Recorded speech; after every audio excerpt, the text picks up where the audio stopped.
নমস্কার বন্ধুরা, নতুন একটা ভিডিও নিয়ে চলে এসেছি। আজকের ভিডিও হচ্ছে ঠাকুর বাড়ি শীতল পান্তা। তো আমাদের পাড়ায় পান্তা ভাত মানে শীতল পুজো হচ্ছে, শীতলা পুজোয় আমরা পান্তা খাবো। তো আগের দিন পান্তা করে রেখেছিলাম।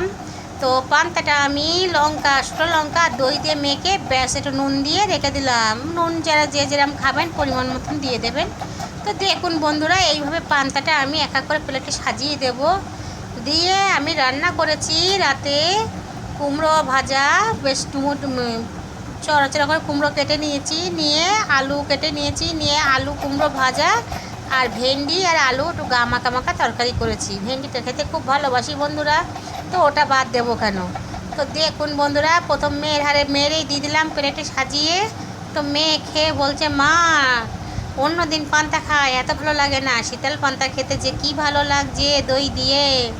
পেট তো ঠান্ডা থাকেই বন্ধুরা, গরমে খেতে হয়েছে তার।